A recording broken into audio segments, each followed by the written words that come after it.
ये आम प्रचलन में ये चीज फैली हुई है हर जगह कि अगर आपके नाम पे आपकी जमीन का दाखिल खारिज नहीं हुआ है तो वो जमीन आपके नाम से छीन जाएगी।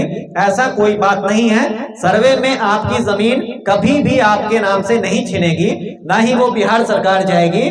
शर्त सिर्फ एक है कि आप पूरी तरह से जागरूक रहें और सर्वे की जो भी प्रक्रिया है उस प्रक्रिया में आप अपनी सहभागिता देना सुनिश्चित करें। अगर किसी भी ग्रामीणों को इस पर कोई आपत्ति है, इस वंशावली में किसी का नाम छूटा हुआ है या फिर कुछ छिपाया गया है, तो वैसे स्थिति में आप लोग कार्यालय को इसकी सूचना दें और सूचना देने के उपरांत फिर उसका सत्यापन होता है।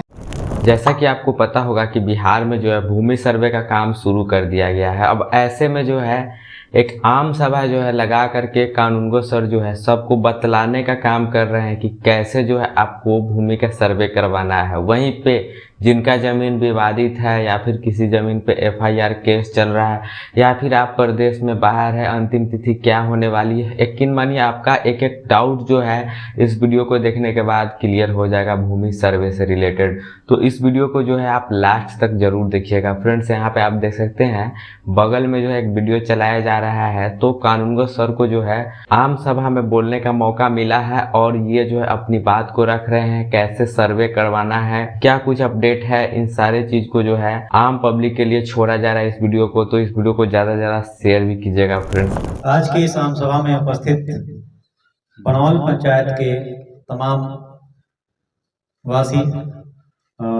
आपके पंचायत के सभी जनप्रतिनिधि एवं पूर्व जनप्रतिनिधि, सभी का इस आम सभा में मेरी तरफ से हार्दिक अभिनंदन है। मेरा नाम सैयद महबूब रजा और मैं आप लोगों का यहाँ पर कानूनगो हूँ। जैसा कि आप लोगों को पता होगा कि पूरे बिहार में सर्वे का काम शुरू हुआ है।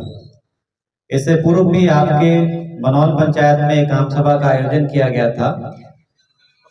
वो आयोजन करके आप लोगों को जानकारी दी गई थी, लेकिन उस आम सभा में लोगों की कम उपस्थिति हो पाई थी, सहभागिता कम हो पाई थी, जिस कारण से आपके मुखिया जी और आपके जो प्रमुख साहब हैं, इन दोनों के द्वारा रिक्वेस्ट किया गया था कि एक आम सभा फिर से रखा जाए मेरे पंचायत में, ताकि लोगों को जो चीज समझ में नहीं आई है सर्वे के प्रति वो सारी चीजों की जानकारी पूरे पंचायत वासी को हो जाए।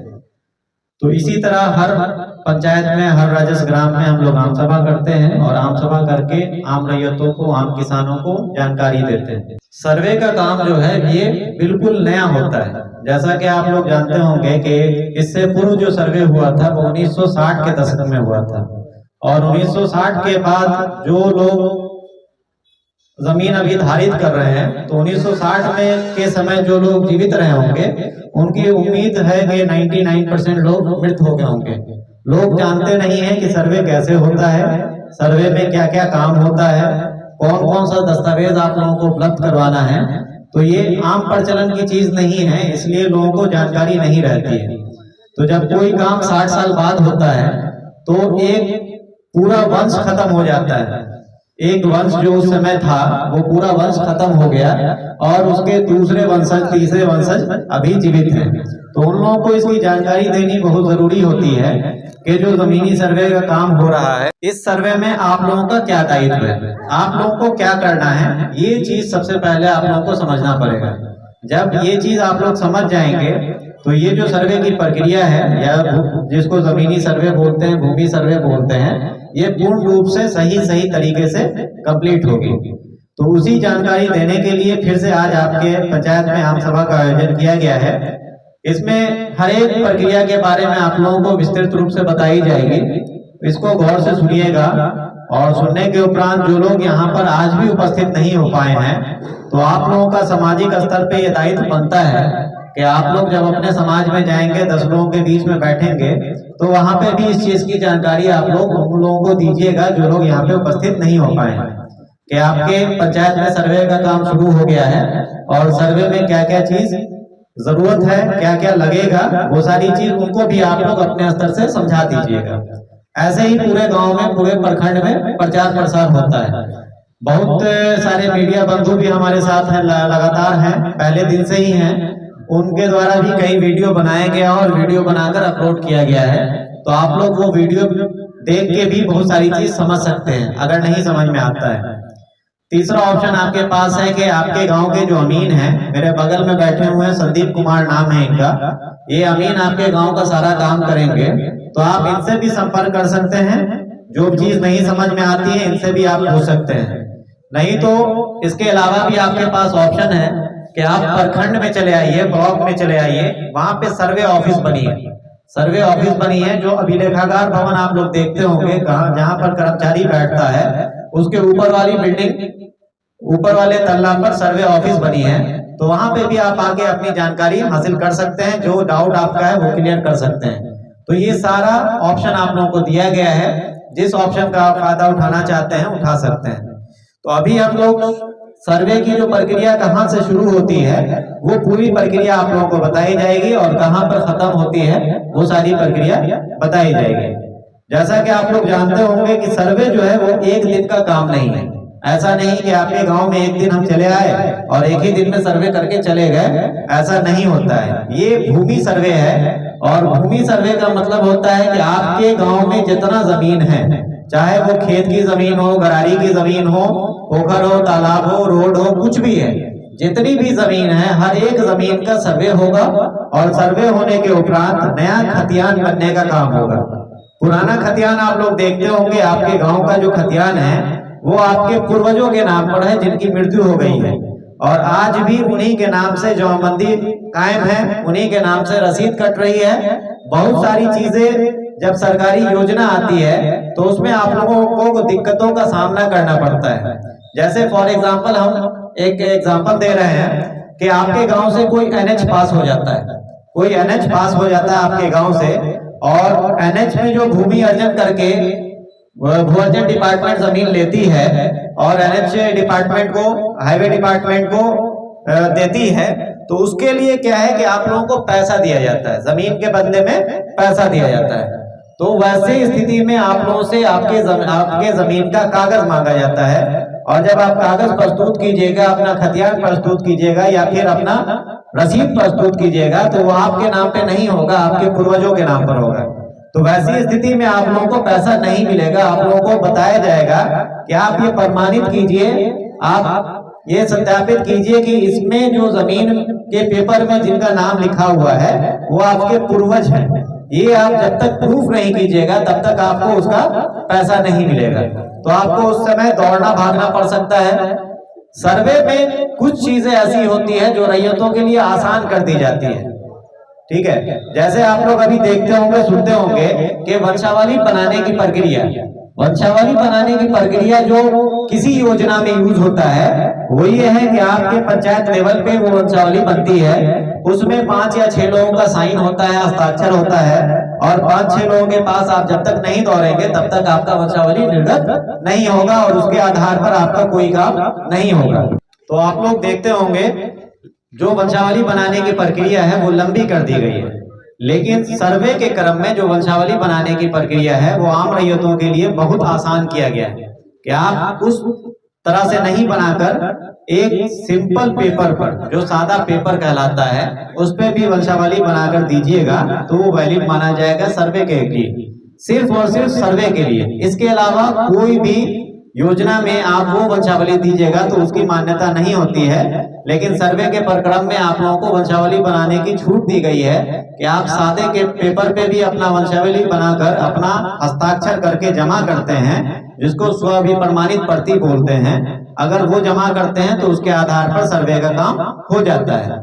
तो वैसे ही बहुत सारी चीजें ऐसी है जिसमें आम रैयतों को सर्वे के क्रम में छूट दी जाती है, आसान कर दी जाती है, नियम को थोड़ा आसान बनाया जाता है ताकि रैयत दौड़े नहीं, परेशान नहीं हो और अपना काम आसानी के साथ सर्वे में करवा सके। तो उसी प्रक्रिया के बारे में हम विस्तृत रूप से शुरू से आखिर तक बताने जा रहे हैं, थोड़ा गौर से इसको सुनिएगा कि सर्वे जब शुरू होता है तो सर्वे शुरू होने के बाद सबसे पहले आप लोग देखते होंगे कि आपके राज्य स्तर पर इसका प्रचार प्रसार किया जाता है। आप लोग आज से 1.5 महीना पहले से पेपर पढ़ते होंगे, तो हर दिन के पेपर में सर्वे के लिए कुछ न कुछ न्यूज आता रहता है। हर दिन आप पेपर में देखिएगा कि सर्वे की प्रक्रिया के बारे में सरकार की तरफ से, विभाग की तरफ से कुछ ना कुछ न्यूज दिया जाता है और आज भी वो चल रहा है, पर डे आपको मिलेगा। तो राज्य स्तर से इसका प्रचार प्रसार किया जाता है, उसके लिए एक अधिसूचना निर्गत होती है जो राज्य स्तर पे निर्गत की जाती है और निर्गत करने के बाद सर्वे का काम शुरू किया जाता है। राज्य स्तर के बाद फिर आपके जिला स्तर पर एक नोटिस निकलती है, उस नोटिस में सारा डिटेल लिखा रहता है कि आपके राजस्व ग्राम में जो थाना नंबर आपका है इसमें सर्वे का कार्यक्रम शुरू किया जा रहा है। सभी आम रैयतों को, आम किसानों को, भूधारियों को यह सूचित किया जाता है कि अपने अपने जमीनों का सीमांकन कर लें। सीमांकन का मतलब हुआ कि मेर वगैरह जो आप डालते हैं अपने खेत पर, वो मेर अगर नहीं है तो वो मेर बांध लें, टूटा फूटा अगर है तो उसको सही कर लें। तो सीमांकन करने से ये होगा कि जब आपके जमीन पर हमारे कर्मी जाएंगे, सर्वे कर्मी जाएंगे, तो आप बता सकते हैं कि यहाँ से लेके यहाँ तक मेरी जमीन है, मेरे दखल में है, इसका नक्शा इसके अनुसार बना दीजिए। अगर उसका प्रमाण आपके पास है, आपका उस पर दखल है, तो आपका उसके अनुसार नक्शा बन जाएगा। तो उस नोटिस में ये चीज लिखी रहती है कि अपने अपने जमीन का सीमांकन कर ले, जो भी बंटवारा वगैरह है वो बंटवारा करके उसका शेड्यूल बनाकर अपने पास सुरक्षित रख लें। आपके गांव में, आपके प्लॉट पर अगर कोई सर्वे कर्मी जाते हैं तो उस सर्वे कर्मी का पूर्ण रूप से आप सहयोग करें। अगर उनको मेजरमेंट करने में कोई दिक्कत और परेशानी हो रही है, आपके जैसे आपके खेत में कोई फसल लगा हुआ है, तो फसल अगर लगा रहेगा तो वहां पे नापी में थोड़ी दिक्कत हो सकती है, तो आप उनको पूरा सहयोग कीजिएगा कि आपके फसल को बहुत ज्यादा नुकसान तो नहीं करेंगे, लेकिन जहां पर नापी करने में दिक्कत हो रही है तो उतना आपका नुकसान वो कर सकते हैं, तो आप उनको वो सहयोग कीजिएगा, आप रोक नहीं सकते हैं। ये विभाग की तरफ से एक लेटर निर्गत होता है, उसमें लिखा रहता है। तो आप लोगों को ये सूचना दिया जाता है। ये सारा सूचना देने के बाद आपके गांव का काम शुरू किया जाता है, सर्वे का काम। सर्वे का काम शुरू होने के लिए गांव स्तर पे हम लोग आपके जो जनप्रतिनिधि होते हैं उनके माध्यम से एक आम सभा का आयोजन करवाते हैं, और आम सभा का आयोजन करके सारे आम किसान, आम रैयत जो बुधारी लोग हैं गांव के, उनको सूचना दिया जाता है, उनको सर्वे के बारे में बताया जाता है। तो वही आम सभा आज फिर से हम लोग कर रहे हैं। ये सर्वे की एक प्रक्रिया है जिसमें आम रैयतों को सारी सूचना दी जाती है। इसके बाद आप लोगों का काम शुरू होता है कि आम किसानों के पास जो भी भूधारी है गांव के, उस भूधारी के पास जितनी जमीन है, आप जो जमीन को जोतकोड़ कर रहे हैं, जिसका प्रमाण आपके पास है, उसका पूरा ब्यौरा सर्वे कार्यालय को उपलब्ध करवाएंगे। ब्यौरा उपलब्ध करवाने के लिए आप लोगों के पास फॉर्म दिया जाता है, जो 3 पेज का फॉर्म आता है। आप लोग देखे होंगे, आपके गांव के बहुत सारे लोग जमा भी किए हैं। 3 पेज का फॉर्म आता है, उस फॉर्म में अपने जमीन का सारा ब्यौरा भर के आपको सर्वे कार्यालय में जमा करना पड़ेगा। वो फॉर्म के आधार पर ही अगला सर्वे का काम, जो अगला प्रक्रम है, वो प्रक्रम पूरा किया जाता है। तो आप लोग वो फॉर्म भरिएगा। फॉर्म भरने का तरीका एक बार हम बता दे रहे हैं, उस चीज को गौर से थोड़ा सुन लीजिए। अलग अलग लोग आते हैं कार्यालय में कि सर हमको फॉर्म भरने नहीं आता है, बता दीजिए। तो अभी हम आप लोगों को फॉर्म भरने का तरीका बता दे रहे हैं, वो आप लोग गौर से सुन लीजिए। तो आपको बार बार दौड़ने की जरूरत नहीं पड़ेगी, किसी से पूछने की जरूरत नहीं पड़ेगी। वो 3 पेज का फॉर्म है, उसमें पहला फॉर्म जो है वो प्रपत्र 2 कहलाता है, फॉर्म 2 कहलाता है, जो 1 पेज का है। और दूसरा फॉर्म जो है वो प्रपत्र 3-1 कहलाता है, जो 2 पेज का है। प्रपत्र 3-1 या फॉर्म 3-1 उसको बोल सकते हैं, ये 2 पेज का है। तो आपको ये तीनों फॉर्म भरना है। लेकिन वैसी स्थिति में जिस जमीन के मालिक, जिस जमीन का केवाला आपके नाम से है और आप जीवित हैं, तो आपको फॉर्म 3-1 भरने की जरूरत नहीं है, आपको सिर्फ और सिर्फ फॉर्म 2 भरना है। और वैसे लोग जिनके पास पूर्वजों के नाम की जमीन होगी, जो आपके बाबा, परबाबा या पिताजी के नाम पे जमीन है और उनकी मृत्यु हो गई है, तो ऐसी स्थिति में आपको तीनों पेज का फॉर्म भरना है। फॉर्म 2 भी भरना है और फॉर्म 3-1 भी भरना है। लेकिन एक केस ऐसा बनता है जिसमें आपके नाम पे जमीन है और आप जिंदा हैं, अभी आप ही उसको जोतकोड़ रहे हैं, तो वैसे लोग सिर्फ फॉर्म 2 भरेंगे, फॉर्म 3-1 नहीं भरेंगे। ठीक है। तो फॉर्म 2-1 जो है वो 1 पेज का फॉर्म है। उसमें सबसे ऊपर देखिएगा आप लोग, लिखा रहता है राजस्व ग्राम का नाम। राजस्व ग्राम उसको कहते हैं जिस राजस्व ग्राम में आपकी जमीन है। गांव और राजस ग्राम दोनों में फर्क है। आपका जो ग्राम है और राजस ग्राम दोनों में फर्क है। सर्वे डिपार्टमेंट में सर्वे में कई गांवों को मिलाकर भी एक राजस ग्राम बनाया जाता है और एक गांव भी एक राजस ग्राम कहलाता है। तो वो पहले से सीमांकन किया हुआ है। जो सीमांकन पहले से किया हुआ है, जो राजस ग्राम में आपकी जमीन है, वो राजस ग्राम का नाम वहां पर दर्ज कीजिएगा। ऐसा हो सकता है कि आपकी जमीन 2 गांव, 3 गांव, 4 गांव में हो सकती है। तो अगर आपकी जमीन 2 राजस ग्राम में, 3 राजस ग्राम में है, तो हर राजस ग्राम के लिए आपको अलग अलग फॉर्म भरना पड़ेगा। एक राजस ग्राम में जितनी भी जमीन है वो एक फॉर्म में भराएगा।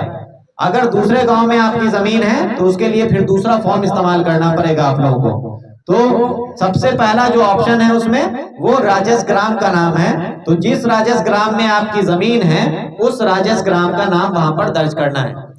उसके बाद दूसरा ऑप्शन आता है थाना नंबर। थाना नंबर एक्चुअल में हम लोग बोलते हैं कि हर एक राजस ग्राम को एक नंबर दिया जाता है। नंबर देने से फायदा ये है, जैसे आप लोग देखते होंगे कि आपके ही अंचल में या आपके ही पंचायत में एक ही नाम का 2 गांव हो सकता है। जैसे फॉर एग्जांपल हम बात करें खरका, आपके अंचल में एक पंचायत है खरका, नाम सुने होंगे खरका बसंत का। वहां पर ब्रह्मोत्तर गांव है। ब्रह्मोत्तर एक गांव है, वो राजस ग्राम अलग अलग है और तीनों राजस ग्राम का नाम ब्रह्मोत्तर है। तीनों राजस ग्राम का नाम ब्रह्मोत्तर है। तो अगर हम ऐसे नॉर्मली बात करेंगे कि ब्रह्मोत्तर गांव में मेरी जमीन है, तो ये चीज समझ में नहीं आएगी कि कौन से ब्रह्मोत्तर गांव में आपकी जमीन है। तो उसी चीज को पहचान के लिए कि अगर नाम सेम हो जाए किसी 2 गांव का, तो एक नंबर दे दिया जाता है हर एक राजस ग्राम को कि उस नंबर से आप पहचान सकते हैं कि किस राजस ग्राम की बात हो रही है। तो उसी को हम लोग थाना नंबर बोलते हैं। जैसे आपका बनौल राजस ग्राम है तो बनौल के लिए भी एक थाना नंबर अलग से दिया गया है।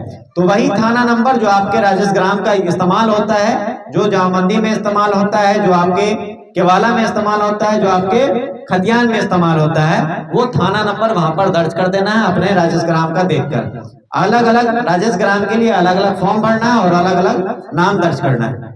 उसके बाद अगला कॉलम आता है हल्का नंबर। ये हल्का नंबर जो है ये आपको जामबंदी में इस्तेमाल होता था। पूर्व में जो जामबंदी कायम होती थी तो उसमें इस्तेमाल होता था। इस बार के सर्वे में हल्का नंबर का कोई कंसेप्ट नहीं है, तो आप उस कॉलम को खाली छोड़ दीजिए, हल्का नंबर भरने की जरूरत नहीं है।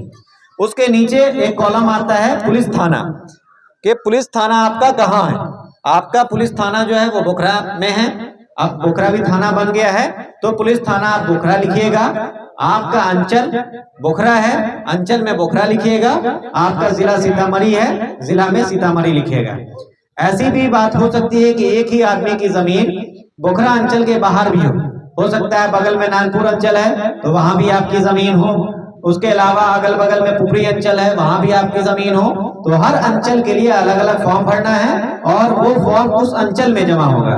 बोखरा अंचल का जो भी फॉर्म होगा वो बोखरा अंचल में जमा होगा और आपका दूसरा जो भी अंचल है वो अंचल का फॉर्म दूसरे अंचल में जमा होगा जहां की जमीन रहेगी। तो ऊपर में आप इतना डिटेल भर दिए। ये डिटेल भरने के बाद नीचे में 11 कॉलम का एक टेबुलर कॉलम रहता है, टेबल बना रहता है 11 कॉलम का। वो 11 कॉलम में अलग अलग डिटेल भरना है। सबसे पहला जो कॉलम है वो कॉलम है रैयत का नाम, सहिस्सेदार का नाम एवं पिता का नाम। रैयत उस आदमी को बोलते हैं जो जमीन धारित करता है, जो जमीन जोत कोर कर रहा है। सर्वे के लैंग्वेज में किसान को, जो आम किसान होते हैं उनको रैयत बोला जाता है। रैयत का मतलब है कि आप किसी की जमीन को जोत रहे हैं। जमीन आपके गांव में जो भी है उसके एक्चुअल मालिक आप नहीं हैं। आम लैंग्वेज में ये कहा जाता है कि जमीन के मालिक हम हैं, लेकिन सरकारी रूल में अगर आइएगा तो आपके पूरे बिहार में जितनी भी जमीन है उस जमीन के प्योर मालिक आप नहीं हैं। प्योर मालिक सिर्फ एक आदमी है जो बिहार सरकार है, और बिहार सरकार आप लोगों को जमीन दिए हुई है। जो जमीन आप जोत कोर रहे हैं वो समझिए कि बिहार सरकार आपको जमीन दिए हुई है और उस जमीन का आप पैसा देते हैं सरकार को, जिसको लगान बोलते हैं। आप लोग जाते होंगे रसीद कटवाने अपने जमीन का, सरकार को टैक्स देते हैं ना, तो वही लगान जो है वो पैसा देना हुआ सरकार को कि उसका रेंट आप दे रहे हैं, सरकार की जमीन आप रख रहे हैं, जोत रहे हैं, तो आप उसका रेंट सरकार को दे रहे हैं। तो एक्चुअल मालिक, सबसे पहला मालिक जो होता है वो सरकार होता है, और सरकार के अंदर में जो किसान जोत रहे हैं जमीन, उस किसान को रैयत बोला जाता है। तो आप अगर उसके मालिक होते हैं तो भू मालिक बोला जाता है, आपको भू मालिक नहीं बोला जाता है, भूधारी बोला जाता है, और भूधारी या रैयत बोला जाता है। इसका मतलब यही है कि आप किसी की जमीन को धारित करते हैं या आप किसी की जमीन को जोत रहे हैं, तो आप एक्चुअल मालिक नहीं है। एक्चुअल मालिक बिहार सरकार है। बिहार सरकार के अंतर्गत आप उस जमीन को जोत खोल रहे हैं और उसका लगान सरकार को दे रहे हैं, तो इसीलिए उसको रैयत बोलते हैं। तो रैयत का नाम का मतलब ये हुआ कि जो किसान अभी उस जमीन को जोत रहा है, उस रैयत का नाम। रैयत एक भी हो सकते हैं और एक से ज्यादा भी हो सकते हैं। जैसे एग्जाम्पल के तौर पर हम बताएं कि अगर आपके नाम से कोई केवाला की जमीन है, अगर वो आपके नाम से पर्सनल है तो आप एक रैयत हो गए। लेकिन अगर उसी जगह पर केवाला में 2 भाई 3 भाई के नाम से केवाला है और उन चारों भाइयों का, तीनों भाइयों का नाम केवाला पे दर्ज है, तो वैसी स्थिति में 4 भाई या 3 भाई जिनका नाम केवाला पे दर्ज है, वो सारे रैयत होंगे, वो सारे हिस्सेदार होंगे उस जमीन के। या फिर आपके पूर्वजों के नाम पे जमीन है और पूर्वज की जमीन को आप लोग अभी जोत रहे हैं, वर्तमान में उसका कोई बंटवारा नहीं हुआ है, तो ऐसी स्थिति में जितने भी जीवित वंशज हैं उस पूर्वज के, वो सारे लोग उसके जमीन के रैयत होंगे और सारे लोग उसके हिस्सेदार होंगे। तो रैयत के नाम में अगर एक आदमी कोई उस जमीन को जोत रहा है, एक आदमी के नाम से जमीन है, या बंटवारा करके एक आदमी को मिल गया है, तो वहां पर एक आदमी का नाम दर्ज करना है। और अगर उसका बंटवारा नहीं हुआ है, 2 भाई 3 भाई या 4 भाई के नाम से जमीन है और संयुक्त रूप से आप उसको जोत खोल कर रहे हैं, तो वहां पर 3 भाई 4 भाई जितने भी भाई होंगे सभी का नाम दर्ज होगा। वो करके नाम आप लिख सकते हैं। जैसे 2 भाई हैं राम और श्याम, तो वहां पर राम और श्याम लिख सकते हैं आप रैयत के नाम में, और उसके नीचे आपके पिता का नाम दर्ज होगा। जो रैयत है उनके पिता का नाम दर्ज कर देना है पहला कॉलम में। तो ये पहला कॉलम कंप्लीट हो गया कि रैयत का नाम, और अगर उसमें कोई हिस्सेदार है तो उस हिस्सेदार का नाम, या फिर आपके जो पिता का नाम है वो सबसे नीचे लिख देना है। तो ये पहला कॉलम हो गया। दूसरा कॉलम जो है वो है अस्थाई पता का, कि आपका अस्थाई पता कहाँ है, आपका घर कहाँ है। बहुत सारे लोग ऐसे होंगे कि जिनकी जमीन एक गांव से ज्यादा गांव में होगी, 2 गांव में 3 गांव में हो सकती है, लेकिन घर हमेशा, अस्थाई पता जो किसी व्यक्ति का होता है वो हमेशा एक ही गांव का होता है। जिस गांव में वो घर बनाकर रह रहा है उसी गांव का वो अस्थाई नागरिक होगा, अस्थाई निवासी होगा। तो अस्थाई पता आपका जहां भी है वो अस्थाई पता सेकंड कॉलम में आपको दर्ज करना है, वहां पर अस्थाई पता लिख देना है। अस्थाई पता में आप लोग पूरा पता लिखिए। अगर मोहल्ला का कुछ नाम है तो मोहल्ला का नाम दर्ज कीजिए, उसके बाद गांव का नाम है तो गांव का नाम दर्ज कीजिए, उसके बाद आपका अंचल का नाम है, अंचल का नाम दर्ज कीजिए, और फिर जिला का नाम जो अभी है वो वहां पर दर्ज कीजिए। तो ये अस्थाई पता लिखने का तरीका है, ये अस्थाई पता आप लोग वहां पर दर्ज करेंगे। उसके बाद तीसरा कॉलम जो आता है ये आपके भूमि के ब्यौरा से संबंधित कॉलम है। ये कॉलम कहलाता है खाता संख्या का।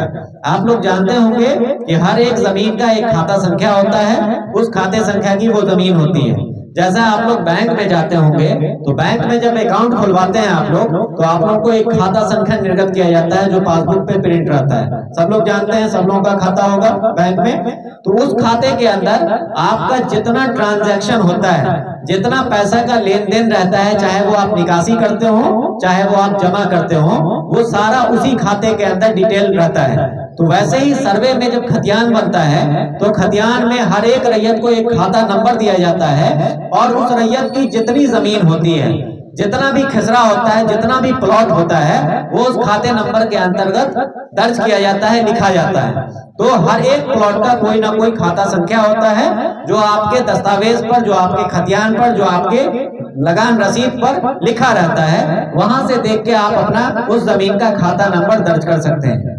उसके बाद वाला कॉलम है खसरा संख्या। ये खसरा संख्या जो है ये प्लॉट का नंबर है, खेत का नंबर है, या जो जमीन आपका है वो जमीन का नंबर है। तो ये नंबर भी आपका आपके पेपर पे दर्ज रहता है, जहां से देख के आप ये प्रमाणित करते हैं कि ये वाला खेत, ये वाली जमीन मेरी है। तो वहां से देख के आप वो खसरा नंबर उस कॉलम में दर्ज कर सकते हैं। आपकी खतियानी जमीन है तो खतियान पे वो नंबर दर्ज रहेगा। केवाला वाली जमीन है तो केवाला में आपका खसरा नंबर दर्ज रहता है। अगर आपके पास कोई पर्चा की जमीन है तो वो पर्चा में वो खसरा नंबर दर्ज रहता है। तो वहां से देख के आप अपना खसरा नंबर दर्ज कर सकते हैं। उसके बाद अगला कॉलम है रकबा। रकबा का मतलब होता है एरिया। एरिया का मतलब ये है कि आपकी जमीन कितनी है, कितना जमीन आप धारित करते हैं, उसका डिटेल वहां पर लिखना है। गांव घर में जो आम प्रचलन चलती है उस प्रचलन में आप लोग देखते होंगे कि आपकी जमीन जो भी है वो गांव घर में जो नापी होती है वो कट्ठा में नापी होती है कि 5 कट्ठा जमीन मेरे पास है, 6 कट्ठा जमीन मेरे पास है। या कट्ठा से अगर नीचे आएंगे तो धूर और धुड़की में बात होती है कि 5 कट्ठा 5 धूर, 5 कट्ठा 6 धूर, इस तरह की बातें गांव में जो नापी होती है इस आधार पे होती है। लेकिन सरकारी दस्तावेज जो भी होता है उसमें आपके जमीन का रकबा हमेशा आप देखिएगा या तो एकड़ में होगा या डिसमिल में होगा। तो आपकी जमीन कितनी है वो आप, अगर आपके खतियान पे तो एकड़ डिसमिल ही लिखा रहेगा, लेकिन कुछ केवाला में मैंने देखा है कि केवाला करवाते समय लोग डिसमिल में नहीं लिखवाकर कट्ठा और धूर में लिखवा देते हैं। तो अगर आपके केवाला पर कट्ठा और धूर में जमीन दर्ज है तो आप फॉर्म में कट्ठा और धूर दर्ज नहीं करेंगे, उसको डिसमिल में कन्वर्ट करके डिसमिल में बदल कर वहां पर फॉर्म में दर्ज करेंगे। फॉर्म में जब भी आपको लिखना है वो या तो एकड़ में रकबा लिखना है या डिसमिल में रकबा लिखना है। आपके खतियान पे भी एकड़ और डिसमिल दर्ज रहता है, आपके केवाला पे भी एकड़ और डिसमिल दर्ज रहता है। कुछ केवाला में ऐसा होता है कि लोग डिसमिल नहीं दर्ज करवा पाते हैं, वो कट्ठा दर्ज करवा देते हैं। तो वैसी स्थिति में आप लोग उसको बदल लीजिएगा, डिसमिल में चेंज कर लीजिएगा और डिसमिल में चेंज करने के बाद जो भी डिसमिल आएगा वो वहां पर दर्ज कीजिएगा। उसका अगला कॉलम है आपकी चौहद्दी। चौहद्दी के केस में एक चीज का ख्याल रखना है आप लोगों को कि चौहद्दी जो भराएगी वो वर्तमान कंडीशन के हिसाब से भराएगी। आपके वर्तमान में आपके चौहद्दीदार कौन है, आपके खेत के चारों तरफ किनका खेत है, वर्तमान स्थिति के हिसाब से आपको देख के लिखना है। अगर आपको पता नहीं है तो एक बार अपने खेत पे घूम जाइए और घूम के पता कर लीजिए कि आपके चौहद्दीदार एक्चुअल में अभी कौन है। क्योंकि पुराना पेपर जो आपके पास होगा, चाहे वो खतियान हो या केवाला हो, उसपे उस समय की चौहद्दी दर्ज होगी जो उस समय आपके चौहद्दीदार रहे होंगे। आज हो सकता है कि आपके चौहद्दीदार बदल गए होंगे। केवाला जब आप करवाए थे तो आपके बगल में राम, मान लेते हैं कि उत्तर में राम जी की जमीन थी और वो राम जी ने अभी क्या किया कि किसी और व्यक्ति को जमीन बेच दिया। तो वर्तमान में चौहद्दीदार जो होंगे वो जिन्होंने केवाला करवाया है राम जी से, वो चौहद्दीदार आपके होंगे, आपके राम जी चौहद्दीदार नहीं होंगे। तो पेपर में जो चौहद्दी आपकी दर्ज है उसको आपको वहां से नहीं लिखना है। वर्तमान में जो चौहद्दीदार आपके हैं वो चीज पता करके वहां पर आपको दर्ज करना है। और चौहद्दी में चारों दिशा का कम से कम आप लोग चौहद्दी दर्ज करने की कोशिश कीजिए। अगर चारों दिशा का पता नहीं चल पाता है तो मिनिमम 2 दिशा तो हर हाल में आपको दर्ज करना है, जो उत्तर और दक्षिण कहलाता है। आपके उत्तर और आपके दक्षिण में कौन लोग हैं, ये कम से कम आप लोगों को ये 2 चौहद्दीदार का नाम वहां पर दर्ज करना है। अगर चारों चौहद्दीदार का नाम आपको पता है और आप जानते हैं उनको, तो चारों चौहद्दी वहां पर दर्ज कीजिएगा। उसका अगला कॉलम जो है वो है लगान का कॉलम, कि आपके जमीन का लगान कितना लगता है, कितना लगान सरकार को आप देते हैं उस जमीन का। तो इस केस में बहुत सारा क्वेश्चन आम सभा में आता है कि मेरे पास केवाला है और केवाला का दाखिल खारिज नहीं हुआ है, तो हमको पता ही नहीं कि मेरे जमीन का लगान कितना लगता है। ठीक है, बहुत सारे लोग ये क्वेश्चन करते हैं। तो आपको बता दूं मैं कि लगान वाला कॉलम और इसके बाद एक और कॉलम आता है जिसको जमाबंदी संख्या का कॉलम बोलते हैं। ये दोनों कॉलम ऑप्शनल कॉलम है। ऑप्शनल कॉलम का मतलब ये हुआ कि अगर आपके पास वो है, पता है आपको, तो आप वहां पर दर्ज कर दीजिए। अगर आपको पता नहीं है, आपका दाखिल खारिज नहीं हुआ है, लगान आप पे नहीं करते हैं, तो वो दोनों कॉलम को आप खाली छोड़ सकते हैं। वो कंपलसरी कॉलम नहीं है, ऑप्शनल कॉलम है। अगर आपके पास वो चीज है, लगान कटाते हैं, लगान देते हैं सरकार को, लगान रसीद आपके पास है, जमाबंदी संख्या आपको पता है, तो ये दोनों चीज वहां पर दर्ज कर दीजिए। और अगर आपका लगान नहीं फिक्स हुआ है, आपका दाखिल खारिज नहीं हुआ है, तो आपको घबराने की जरूरत नहीं है। वो दोनों कॉलम को आप खाली छोड़ सकते हैं। आपके जमीन का सत्यापन हम लोगों के स्तर से किया जाएगा। सर्वे में पूरे जमीन का सत्यापन किया जाता है और सत्यापन के उपरांत अगर वो सही पाया जाता है, सही रैयत के द्वारा अगर आपको केवाला किया गया है, तो बिना दाखिल खारिज किए हुए, बिना दाखिल खारिज करवाए हुए आपका सर्वे में आपका खतियान बनेगा। उसके लिए आप लोगों को घबराने की जरूरत नहीं है। ये आम प्रचलन में ये चीज फैली हुई है हर जगह कि अगर आपके नाम पे आपकी जमीन का दाखिल खारिज नहीं हुआ है तो वो जमीन आपके नाम से छीन जाएगी। ऐसा कोई बात नहीं है। सर्वे में आपकी जमीन कभी भी आपके नाम से नहीं छिनेगी, ना ही वो बिहार सरकार जाएगी। शर्त सिर्फ एक है कि आप पूरी तरह से जागरूक रहें और सर्वे की जो भी प्रक्रिया है उस प्रक्रिया में आप अपनी सहभागिता देना सुनिश्चित करें। अगर आप घर सोए रहिएगा, आप अपना पेपर मेरे पास लाके जमा नहीं कीजिएगा, आप अपना प्लॉट का दखल मुझे नहीं दिखाइएगा, नहीं बताइएगा, तो फिर आपको परेशानी का सामना करना पड़ सकता है। लेकिन अगर आप अपना सारा पेपर सर्वे कार्यालय में जमा कर रहे हैं, जो सर्वे कर्मी आपके गांव के हैं उनको जमा कर रहे हैं, आप अपने प्लॉट पे जाकर उनको दखल अपना बता दे रहे हैं कि जमीन पे मेरा दखल कब्जा है, प्लॉट का सत्यापन करवा ले रहे हैं, तो यकीन मानिए 100% आपकी जमीन आपके हाथ से जाने वाली कभी नहीं है। अगर आप उस जमीन के सही मालिक हैं, आपके पास उस जमीन का सही प्रमाण है, सही पेपर आपके पास है, तो आपके नाम से उसका हर हाल में खाता खुलेगा, खतियान आपके नाम से बनेगा। वो जमीन किसी दूसरे और तीसरे के नाम पे नहीं जाएगा। जैसा कि आप लोग पूर्व के सर्वे में सुने होंगे कि 1960 के सर्वे में क्या हुआ है कि जमीन आपकी है, केवाला आपके पूर्वजों ने करवा लिया और केवाला करवाने के उपरांत घर पे बैठे रहे, घर पे सोए रहे और वो पुनः वो जमीन, उसका खाता, उसका जो खतियान है, वो जो जमीन बेचा है, जिसने केवाला करवाया है, उन्हीं के नाम पर दर्ज हो गया। वो सिर्फ इसलिए दर्ज होता है कि जैसे आप ने किसी जमीन का केवाला करवाया तो केवाला की कॉपी सर्वे कार्यालय के पास उपलब्ध नहीं होती है। केवाला जो भी आप करवाते हैं उस केवाला की कॉपी सर्वे कार्यालय के पास उपलब्ध नहीं रहती है। सर्वे कार्यालय के पास आपका, आपके गांव का, आपके अंचल का खतियान उपलब्ध रहता है। आपके गांव का पंजी 2 जो है, जमाबंदी पंजी, वो उपलब्ध रहता है। उसके आधार पर हम लोग सर्वे करते हैं। तो अगर आपने किसी जमीन का केवाला करवाया है, खतियानी रैयत से केवाला करवाया है या उसके वंशज से केवाला करवाया है या फिर इसके बीच में 2-3 कड़ी में केवाला हो गया है, तो जब तक आप मुझे केवाला लाके नहीं देंगे तब तक ये पता नहीं चलेगा कि आप इस जमीन के मालिकाना हक रखते हैं, आप इस जमीन के मालिक हैं। तब तक हम उस जमीन के मालिक भाई उन्हीं को समझेंगे जो खतियानधारी है, जिनका नाम खतियान में पूर्व से दर्ज है। उनके जो जीवित वंशज होंगे उन्हीं को उस जमीन का मालिक माना जाएगा जब तक मेरे पास केवाला नहीं आएगा।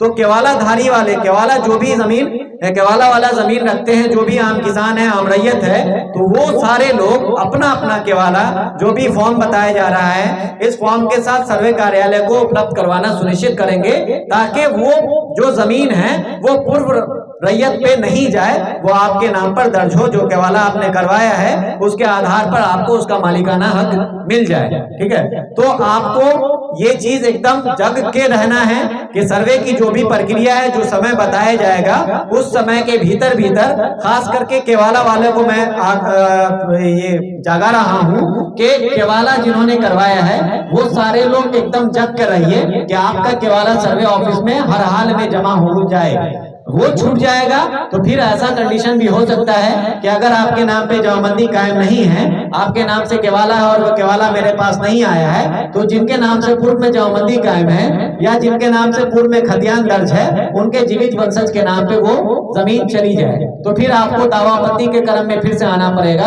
तो उसमें आपको परेशानी का सामना झेलना पड़ सकता है। तो अभी जो प्रक्रिया है, इस प्रक्रिया में अपना केवाला आप लोग देना सुनिश्चित करेंगे, सारे केवालाधारी लोग तो देंगे ही देंगे, लेकिन केवलाधारी लोगों को थोड़ा ज्यादा जागरूक रहना है, क्योंकि उनका रिकॉर्ड सर्वे कार्यालय के पास नहीं होता है। वो रिकॉर्ड आपका जो रजिस्ट्री ऑफिस होता है सिर्फ उन्हीं के पास रहता है, उसके अलावा कहीं रिकॉर्ड उसका नहीं रहता है। तो आप लोगों को केवला हर हाल में प्रस्तुत करना पड़ेगा और प्रस्तुत करवा के अपना काम करवाना पड़ेगा।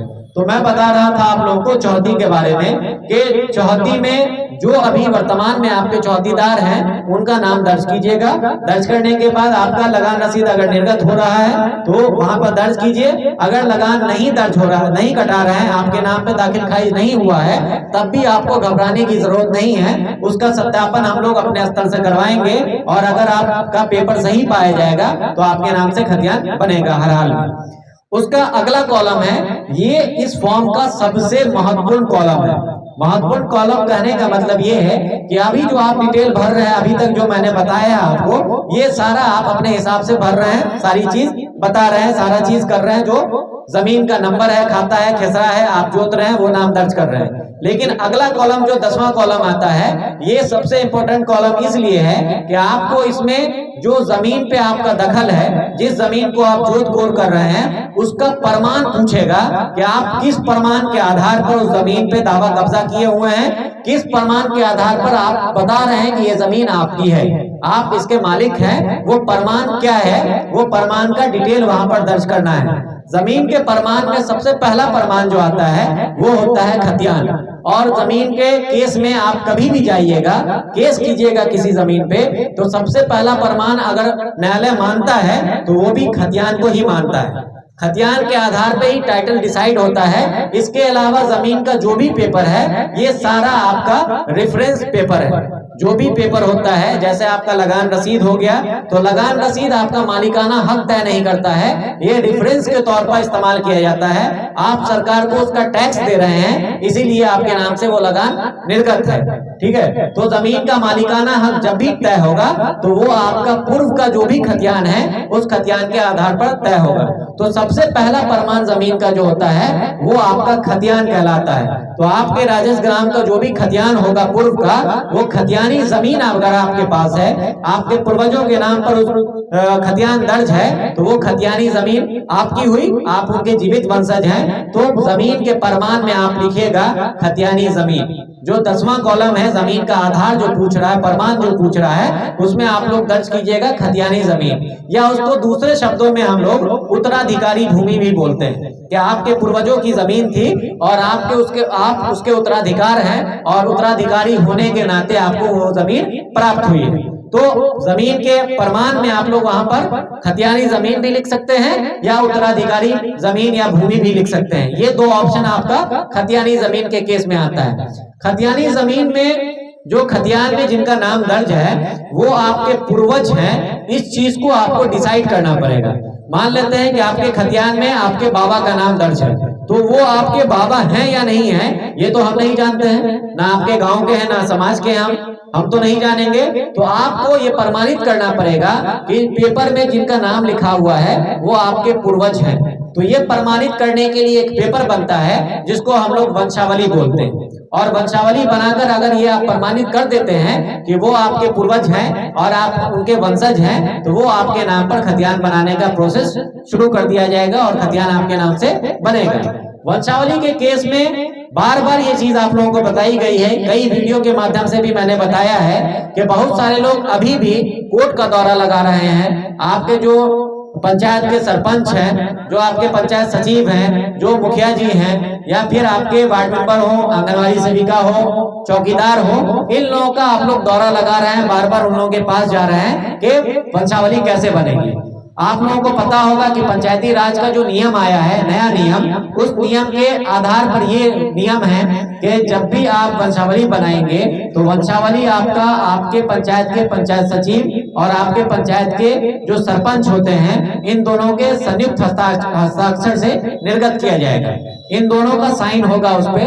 पूर्व में जो वंशावली बनती थी वो आपके पंचायत के जो सरपंच होते थे उनके लेटर पैड पे अगर वो वंशावली बनाकर दे देते थे, अपना साइन करके दे देते थे, तो वो 100% वैलिड माना जाता था और उसके आधार पर बहुत सारा काम भी होता था। लेकिन उसमें कुछ गलतियां, कुछ कमी हुई, जिसके कारण से विवाद बढ़ा और विवाद बढ़ने के बाद सरकार इसको बदल दी। सरकार उसको चेंज कर दिया कि सिर्फ एक आदमी का हस्ताक्षर से वंशावली निर्गत नहीं होगा, इसमें कई लोगों के द्वारा, कई जनप्रतिनिधि के द्वारा पहले इसको सत्यापित किया जाएगा और सत्यापित करने के बाद इसको निर्गत किया जाएगा। तो वो जो नया रूल आया है, नया रूल के तहत ये चीज है कि आपको आपके समाज से पहले उसको वेरीफाई कराना पड़ेगा। समाज में कोई दो गवाह जो आपको जानते होंगे, आपके वंशज को जानते होंगे, आपके पूर्वज को जानते होंगे, वो दो गवाह का उस पे साइन होगा, उसका नाम होगा, उसका आधार नंबर होगा, ये सारा डिटेल आपको उस पे दर्ज करना है। वो साइन करके देगा तब वंशावली आगे बढ़ेगी। वो दो गवाह के बाद जो आपके समाज के दो लोग हैं वो अगर गवाही दे देते हैं कि जो वंशावली इनके द्वारा बनाया गया है वो बिल्कुल सही बनाया गया है, तब आपको कम से कम आपके गांव के ही 4 जनप्रतिनिधि के पास दौड़ना पड़ेगा। उस चारों में सबसे पहले आपके जो गांव के मुखिया जी हैं उनके पास आपको दौड़ना पड़ेगा, उनसे साइन करवाना पड़ेगा। आपके जो वार्ड मेंबर हैं उनसे साइन करवाना पड़ेगा। आपके वार्ड की जो आंगनबाड़ी सेविका हैं उनसे साइन करवाना पड़ेगा और आपके गांव के जो चौकीदार हैं उनसे साइन करवाना पड़ेगा। ये 4 लोगों का साइन होने के उपरांत फिर आप वो फॉर्म आपका जो ग्राम कचहरी होता है, जो पंचायत का ग्राम कचहरी है, वहां पर ले जाकर पंचायत सचिव के पास जमा करेंगे। पंचायत सचिव उसको अपने स्तर से वेरीफाई करता है और वेरीफाई करने का नियम ये है कि आपसे फर्स्ट क्लास मजिस्ट्रेट का एक एफिडेविट मांगता है कि आप फर्स्ट क्लास मजिस्ट्रेट का एक एफिडेविट इस आवेदन के साथ संलग्न करें। इस आवेदन के साथ संलग्न करने के बाद वो एफिडेविट लगाने के बाद फिर एक आम सूचना निर्गत होता है। आपके समाज में, आपके गांव में वो आम सूचना चिपकाया जाता है। उस पे दर्ज रहता है कि फलाने आदमी के द्वारा ये वंशावली प्रस्तुत की गई है। अगर किसी भी ग्रामीणों को इस पे कोई आपत्ति है, इस वंशावली में किसी का नाम छूटा हुआ है या फिर कुछ छिपाया गया है, तो वैसे स्थिति में आप लोग कार्यालय को इसकी सूचना दें और सूचना देने के उपरांत फिर उसका सत्यापन होता है। सत्यापन होने के बाद तब आपके पंचायत के जो पंचायत सचिव हैं और जो सरपंच साहब होते हैं, इन दोनों के संयुक्त हस्ताक्षर से ग्राम कचहरी के लेटर पैड पे वो वंशावली निर्गत की जाती है। तो ये सारा प्रोसेस जो है ये काफी लेंदी प्रोसेस हो जाता है और इसमें ज्यादा समय भी लगता है, आपको भाग दौड़ भी ज्यादा करना पड़ता है। लेकिन सर्वे के क्रम में ये सारी चीजों से छूट दी गई है आप लोगों को कि आपको न तो फर्स्ट क्लास मजिस्ट्रेट का एफिडेविट बनाना है, ना ही आपको किसी जनप्रतिनिधि के पास दौड़ना है। इसमें छूट ये दी गई है कि आप किसी सादे पेपर पे, कोई भी सादा पेपर उठाइए, उस पे खतियान में जितने लोगों का नाम दर्ज है या केवाला में जो भी आपके पूर्वजों का नाम दर्ज है वहां से वंशावली शुरू कीजिए और वर्तमान में जहां पर जीवित रैयत आके खत्म हो जाता है वहां पे लाके अपना वंशावली रोक दीजिए। जो जीवित रैयत जहां पे आ जाएगा वहां पे वंशावली रोक देना है, उसके नीचे नहीं लाना है। फॉर एग्जाम्पल, अगर आपके पिताजी जीवित हैं तो वंशावली में सिर्फ और सिर्फ आपके पिताजी का नाम दर्ज रहेगा, पिताजी के नीचे आप लोगों के सारे भाइयों और बहनों का नाम दर्ज नहीं किया जाएगा। तो वंशावली शुरू जो होती है वो पेपर में जिनका नाम है, खतियान में जिनका नाम है या केवाला में जिनका नाम है, वहां से आप लोग शुरू करेंगे और खत्म वो जीवित रैयत पे आके हो जाएगा। वो वंशावली बनाने के बाद उस पे सेल्फ अटेस्टेड लिखकर या स्व अभिप्रमाणित लिखकर आप अपना साइन कर देंगे और साइन करने के बाद वो व्हाइट पेपर वाला वंशावली ही अगर मेरे पास लाके समर्पित करेंगे तो उसके आधार पे आपका सर्वे का काम होगा। उसको हम लोग अपने स्तर से जांच करवाते हैं और उसका वेरिफिकेशन करवाते हैं कि आपके द्वारा जो वंशावली प्रस्तुत किया गया है, जो सर्वे कार्यालय को उपलब्ध करवाया गया है, वो वंशावली बिल्कुल सही है या नहीं है, उसमें कुछ छोड़ा गया है, कुछ छिपाया गया है या नहीं छिपाया गया है। इसकी जांच हम लोग अपने स्तर से करते हैं और वो जांच करने की प्रक्रिया जो है वो मैं बता दे रहा हूं आप लोगों को कि जैसे आज ये आम सभा हुआ है, सेम ऐसा ही आम सभा आपके गांव में वंशावली के सत्यापन के लिए हम लोग करेंगे। आपके ही समाज के लोग, आपके जनप्रतिनिधि जो भी हैं, वो सारे लोग यहाँ पे उपस्थित रहेंगे। हम आपके द्वारा जो वंशावली प्रस्तुत किया गया है उस वंशावली को आपके इस आम सभा में पढ़ के सुनाएंगे कि ये फलाने रैयत हैं, इनके द्वारा ये वंशावली प्रस्तुत की गई है। आप लोग इसका गवाही दें कि ये जो वंशावली प्रस्तुत की गई है ये बिल्कुल सही है या नहीं है। अगर आप लोगों के द्वारा ये गवाही दे दी जाती है कि हाँ सर, ये इसमें जो भी नाम दर्ज है वो बिल्कुल सही है, कुछ छिपाया नहीं गया है या कुछ कमी छोड़ा नहीं गया है, तो आपके ही समाज के बीच के 2-4 लोगों का साइन उस पे होगा, आपके कुछ जनप्रतिनिधि का साइन उस पे होगा, और साइन करने के उपरांत मेरे सामने ही वो साइन होगा, और साइन करने के उपरांत फिर मेरा साइन होगा, और वो वंशावली सत्यापित मानी जाएगी, और उस सत्यापित वंशावली के आधार पे आपका खतियान दर्ज होगा, खतियान बनेगा। लेकिन अगर उस वंशावली में कुछ कमी पाई जाती है, जैसे आप क्या करते हैं, नॉर्मली समाज में जो चलता है वंशावली में हम देखते हैं, इससे पहले भी जहां जहां सर्वे हुआ है वहां का एक्सपीरियंस हम बता रहे हैं कि लोग समाज में ये करते हैं कि आपके जितने पुत्र हैं, उस वंशज में जितने पुत्र हैं, सिर्फ उस पुत्र का नाम उस वंशावली पे दर्ज किया जाता है। उस खानदान में, उस वंशज में जितनी भी पुत्रियां हैं, चाहे वो आपकी बहन हो, बेटी हो, बुआ हो, उन लोगों का नाम दर्ज नहीं करते हैं। नॉर्मली ये वंशावली में चलता है। लोगों के दिमाग में एक चीज बैठी हुई है कि अगर वंशावली में बहन बेटी का नाम हम दर्ज कर देंगे तो फिर जमीन जायदाद में उनका हिस्सा हो जाएगा, ऐसा लोग सोचते हैं। और इसके बारे में हम क्लियर आपको बता दें कि अगर आप ऐसा सोचते हैं तो बिल्कुल सही सोचते हैं, क्योंकि सरकार भी आपकी जो बहन है, आपकी जो बेटी है, इसको पूरा अधिकार दी हुई है कि अगर आपके पिता की कोई संपत्ति है तो उस संपत्ति में जितना हक, जितना अधिकार आपका है, सेम अधिकार आपकी बहन, बेटी या बुआ जो भी आपके खानदान में बेटी है उसका होगा। ठीक है, तो अगर आपका हक बनता है तो उसमें बेटी का भी हक बनेगा। लेकिन समाज में एक और प्रचलन है, ये प्रचलन है कि 95% बेटी या बहन या बुआ जो भी हैं आपके समाज में, वो जमीन जायदाद में हिस्सा नहीं लेती।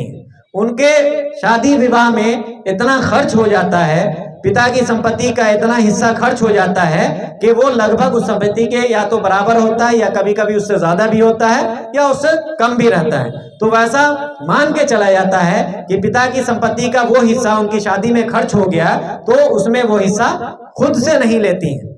ठीक है, अगर वो लेना चाहें तो आपकी ताकत नहीं है कि आप उसको रोक दें, ऐसा कहीं नहीं है। अगर वो कोर्ट केस कर देती हैं, आपके ऊपर केस कर देंगी कि मेरा अधिकार ये जबरदस्ती रख लिया है, हमको अधिकार नहीं दिया है पिता की संपत्ति में, तो कोर्ट आपको आपके जमीन का जो भी हिस्सा उनके पास है वो आपको निकाल के देंगे, हमेशा आपका अधिकार आपको मिलेगा। तो ऐसी स्थिति नहीं बन पाए, उसके लिए एक निवारण है, उस समस्या के एक समाधान है। समाधान मैं बता दे रहा हूं आप लोगों को कि अगर आपकी बहन, बेटी या बुआ हिस्सा नहीं ली है या लेना नहीं चाहती हैं, उनका किसी जमीन पे दखल कब्जा नहीं है, तो वैसी स्थिति में आप लोग वंशावली में हर हाल में उनका नाम दर्ज कीजिएगा। वंशावली में नाम छिपाइएगा नहीं, वंशावली में नाम दर्ज कीजिएगा, और दर्ज करने के बाद अपनी बहन, बेटी, बुआ जो भी हैं जिनका हक, जिनका अधिकार उस जमीन में है, उस संपत्ति में है, उनसे एक एफिडेविट बनवा लीजिएगा जो फर्स्ट क्लास मजिस्ट्रेट से बनता है। इस कंडीशन में आपको एक एफिडेविट बनाना पड़ेगा जिसको हम लोग एनओसी बोलते हैं। वो एनओसी अगर आपकी बहन, बेटी प्रस्तुत कर देती है, दे देती है आपको, तो आपके खतियान से उस बहन, बेटी का नाम हम लोग हटा देंगे। अन्यथा की स्थिति में जब आपके समाज में, आपके गांव में हम वंशावली का वेरिफिकेशन करेंगे, उसमें हम ये चीज तो हर हाल में पूछेंगे आपके समाज के लोगों से कि इनकी कोई बहन थी, इनकी कोई बेटी थी या इनकी कोई बुआ थी, इस खानदान में कोई भी ऐसी पुत्री हैं जिनका नाम इस वंशावली में छिपाया गया है, तो आप लोग बताइए। आप लोगों के द्वारा बताया जाएगा। बताने के उपरांत अगर आप लोग उसको सत्यापित कर देंगे कि हाँ इनका नाम छिपाया गया है, इनका नाम दर्ज किया जाए, तो हम अपने स्तर से उसका नाम उस वंशावली पे दर्ज करेंगे, और दर्ज करने के बाद उस वंशावली को करेक्शन करके उसको अनुमोदन करेंगे, और अनुमोदन करने के उपरांत फिर आपके नाम से जो प्रोसेस है खतियान बनाने का, उस प्रोसेस के हिसाब से खतियान बनेगा।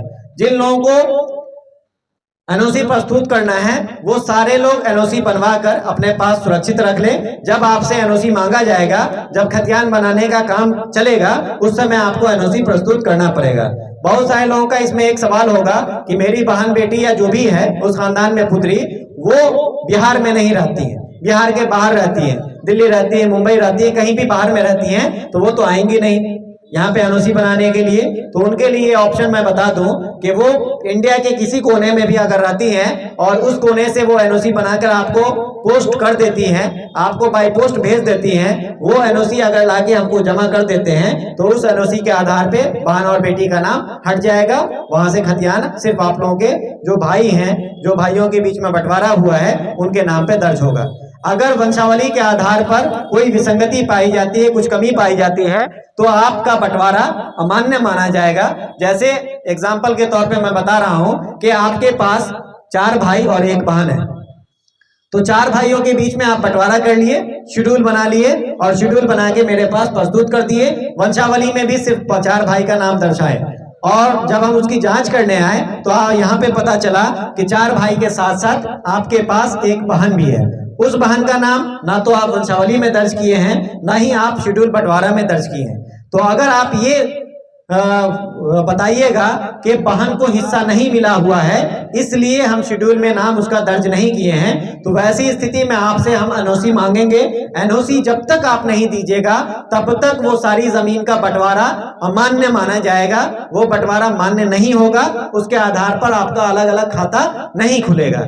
जैसे ही आप एनओसी प्रस्तुत कर दीजिएगा, बहन का जो एनओसी होगा वो प्रस्तुत कर देते हैं, बहन का नाम वहां से हट जाता है, तो आप 4 भाई अगर हैं और 4 भाइयों का बंटवारा मुझे प्रस्तुत कर रहे हैं, तो उसके आधार पर नया सर्वे और नया खतियान बनेगा। बिना एनओसी के बंटवारा में अगर उनका नाम दर्ज नहीं है तो वो अमान्य होगा। या फिर ऐसा भी कंडीशन है कि अगर बंटवारा नामा पे आपकी बहन सहमति दे दे, बंटवारा नामा जो बनता है उस पे आपकी बहन सहमति दे दे और वो सहमति पत्र जो बनता है वो 100 रुपए के स्टाम्प पेपर पे बनता है, तो अगर 100 रुपए के स्टाम्प पेपर पे आपकी बहन सहमति लिख के दे दे, अपना हस्ताक्षर वहां पे कर दे और हस्ताक्षर करने के उपरांत वो आप मुझे लाके जमा करेंगे, तो फिर उसके आधार पे भी आपका काम हो जाएगा, आपको अलग से एनओसी प्रस्तुत करने की जरूरत नहीं है। तो या तो सहमति पत्र आप लगा दीजिए या बहन का एनओसी लगा दीजिए, दोनों कंडीशन आपके पास है, आपको जो सही लगता है वो चीज उपलब्ध करवाइएगा, तब आपके बहन का नाम वहां से हटेगा, अन्यथा की स्थिति में बहन का नाम भी दर्ज रहेगा खतियान में। तो ये चीज हो गया। तो खतियानी जमीन के केस में मैंने बता दिया कि खतियानी जमीन अगर है तो वहां पे खतियानी जमीन लिखिए और उसको प्रमाणित करने के लिए आपको वंशावली प्रस्तुत करना पड़ेगा, उसके आधार पे आपका काम होगा। बहुत सारा ऐसी जमीन होगी जिसका केवाला आपके नाम पे होगा या आपके पूर्वजों के नाम पे केवाला होगा। तो अगर आपके पूर्वजों के नाम पे केवाला है तो वैसी स्थिति में आपको केवाला वाली जमीन है तो वहां पर आधार में आप लिखिएगा, भूमि का जो आधार पूछ रहा है वहां पर आप लिखिएगा केवाला से प्राप्त भूमि। और अगर वही केवाला आपके पूर्वजों के द्वारा क्रय किया गया है या खरीदा गया है, जमीन आपके पूर्वजों के द्वारा खरीदी गई है और उनकी मृत्यु हो गई है, उनका देहांत हो गया है, तो आप वहां पर लिखिएगा पूर्वजों के द्वारा क्रय से प्राप्त भूमि। इससे ये साबित हो जाएगा कि आपके पूर्वजों ने वो जमीन खरीदी है और वर्तमान में आप उसको जोत आबाद कर रहे हैं, आपकी पूर्वजों की मृत्यु हो गई है। तो पूर्वजों के नाम से अगर कोई भी जमीन है तो वैसी कंडीशन में आपको वंशावली लगाना हर हाल में जरूरी है, वैसे कंडीशन में आपको वंशावली लगाना पड़ेगा। उसके बाद बहुत सारी जमीन आप लोग सुनते होंगे कि सरकारी जमीन पे गांव के कुछ लोग बस जाते हैं, सरकारी जमीन पे गांव के कुछ लोग बस जाते हैं, उनके पास जमीन नहीं है, जमीन नहीं होने के कारण सरकारी जमीन कहीं पे खोज ली और वहां पे बसे हुए हैं, या तो वो अपने पूर्वजों के जमाने से ही बसे हुए हैं या हाल फिलहाल में बसे हुए हैं। तो सरकारी जमीन के केस में आप लोगों को एक चीज हम बता दें कि कोई भी सरकारी जमीन जो बिहार सरकार के नाम से उसका खतियान दर्ज है और उस पे आपका दखल कब्जा है, तो वैसी स्थिति में खतियान कभी भी आपके नाम पर दर्ज नहीं होगा, आपके नाम से खतियान नहीं बनेगा। खतियान अगर बिहार सरकार के नाम से दर्ज है तो वैसी स्थिति में अभी वाला नया खतियान भी बिहार सरकार के नाम से ही दर्ज होगा। लेकिन उसमें एक ऑप्शन आप लोगों को दिया गया है सर्वे के क्रम में कि अगर उस बिहार सरकार की जमीन की बंदोबस्ती अगर आपके नाम से या आपके पूर्वजों के नाम से की गई है, बंदोबस्ती पर्चा आपको प्राप्त है, तो वैसी स्थिति में आपका नाम उस खतियान में दर्ज हो सकता है। तो उसके लिए आप लोगों को बंदोबस्ती करवानी पड़ेगी। बंदोबस्ती अगर आपको पूर्व से की गई है तो बंदोबस्ती करने के लिए आपको एक बंदोबस्ती पर्चा निर्गत किया जाता है अंचल से। तो अगर आपके पास वो बंदोबस्ती पर्चा है तो बंदोबस्ती पर्चा के आधार पर आप उस जमीन पे दावा कर रहे हैं, तो आप जमीन के भूमि पे दावा का आधार में लिखिएगा कि बंदोबस्ती पर्चा से प्राप्त भूमि।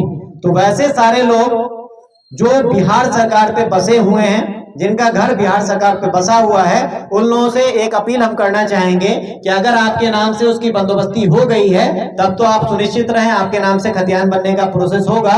लेकिन अगर बंदोबस्ती आपके नाम से नहीं हुई है, आप सिर्फ दखल कब्जा करके रखे हुए हैं, तो सारे लोग अपने अंचल के अंचलाधिकारी महोदय जो भी हैं, उनको एक आवेदन लिख के दे दीजिए कि इस जमीन पे पूर्वजों के जमाने से ही हम लोग घर बना के रह रहे हैं, हम लोगों के पास इसके अलावा कोई और जमीन नहीं है, भूमिहीन किसान है, तो आप इस जमीन का बंदोबस्त मेरे नाम पर या मेरे पिताजी के नाम पर जो भी हैं उसके नाम पे कर दी जाए, ताकि सर्वे के काम में इस पे मेरा दावा बन सके। तो अगर आपको उस आवेदन के आधार पर बंदोबस्ती पर्चा निर्गत हो जाता है तो बंदोबस्ती पर्चा के आधार पर आपका खतियान बनाने का प्रोसेस हो जाएगा, और अगर बंदोबस्ती पर्चा आपके पास नहीं है तो वो यथावत बिहार सरकार के नाम पे ही रहेगा, वो आपके नाम पे खतियान नहीं बनेगा। तो सारे लोग बंदोबस्ती पर्चा जिनके पास नहीं है वो सारे लोग एक आवेदन अंचलाधिकारी को दे दीजिए और वैसी जमीन जो बिहार सरकार की और आप रह रहे हैं उसका बंदोबस्त करवा लीजिए।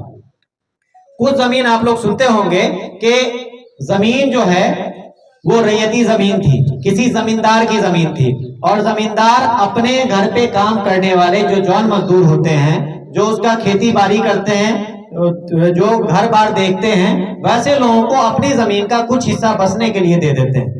आमतौर पे पुराने जमाने में आप लोग देखते होंगे कि जमींदारों के द्वारा बहुत सारे लोगों को बसाया गया है अपने जमीन पे, लेकिन खतियान आज हम जब देखेंगे तो वो खतियान आज भी उसी जमींदार के नाम पे दर्ज है।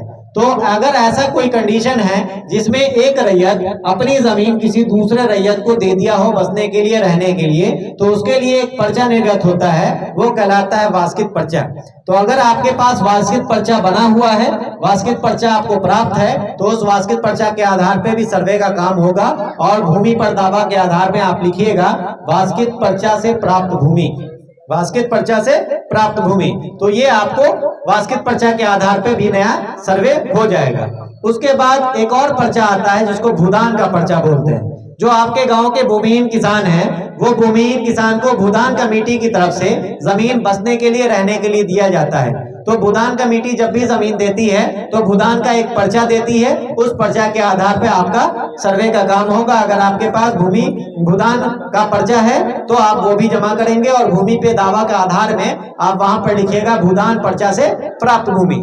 उसके बाद आप लोग सुनते होंगे पुराने जमाने में बहुत सारे जमींदार लोग थे जिनके पास जमीन बहुत ज्यादा थी, जमीन की कोई लिमिट नहीं थी, 500 बीघा, 600 बीघा, 1000 बीघा, ऐसे ऐसे जमींदार हुआ करते थे जिनके पास इतनी जमीन हुआ करती थी। तो वैसे लोगों के लिए सरकार 1972 में एक रूल लाया था जिसको सीलिंग एक्ट बोलते हैं। सुने होंगे आप लोगों के गांव में कि सीलिंग आया था, सीलिंग का नियम आया था। सीलिंग एक्ट जो है वो हिंदी में भू हदबंदी कानून कहलाती है। भू हदबंदी में एक लिमिट सेट कर दिया गया कि किसी जमींदार के पास या किसी भूधारी के पास जमीन को 4 कैटेगरी में बांट दिया गया कि इस कैटेगरी की इतनी जमीन ही एक भूधारी रख सकते हैं। जैसे घरारी की किसी के पास जमीन है तो घरारी की जमीन में फिक्स कर दिया गया कि आप इतना लिमिट में ही जमीन रख सकते हैं, अगर इससे ज्यादा घरारी की जमीन अगर आपके पास है तो फिर वो सरकार आपसे ले लेगी।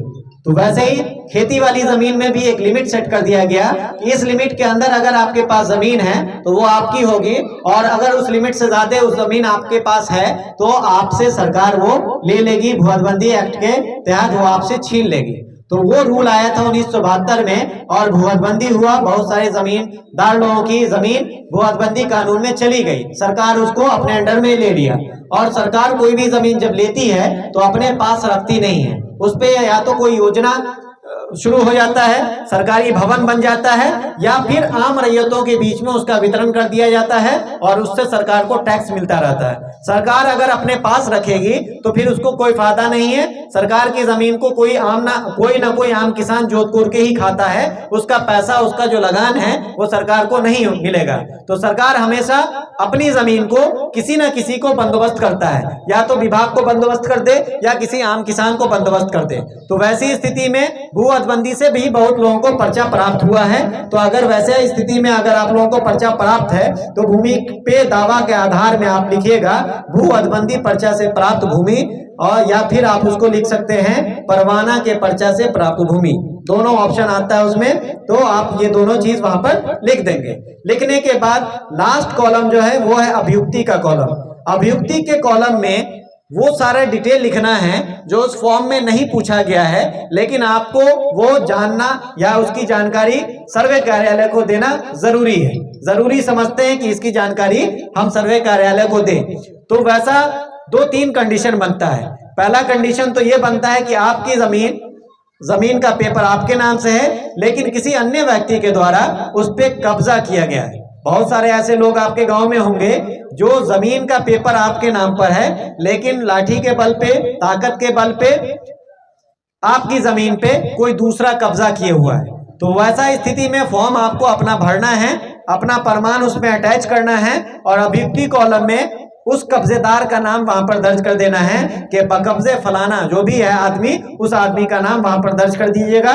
इससे ये साबित हो जाएगा, ये मुझे समझ में आ जाएगा कि जमीन आपका है, जमीन का पेपर आपके पास है, लेकिन आपकी जमीन पे किसी तीसरे व्यक्ति का दखल कब्जा है। जब ये मुझे पता चल जाएगा तो जो तीसरे व्यक्ति का नाम आपने दर्ज किया है उस व्यक्ति से भी हम उस जमीन का प्रमाण मांगेंगे। अगर उसके पास प्रमाण नहीं है तो ऑटोमेटिक वहां से उसका पूरा अधिकार खत्म हो जाएगा, आपके नाम से नया खतियान बन जाएगा। और खतियान बनने के उपरांत तो 100% वो जमीन आपकी हो गई।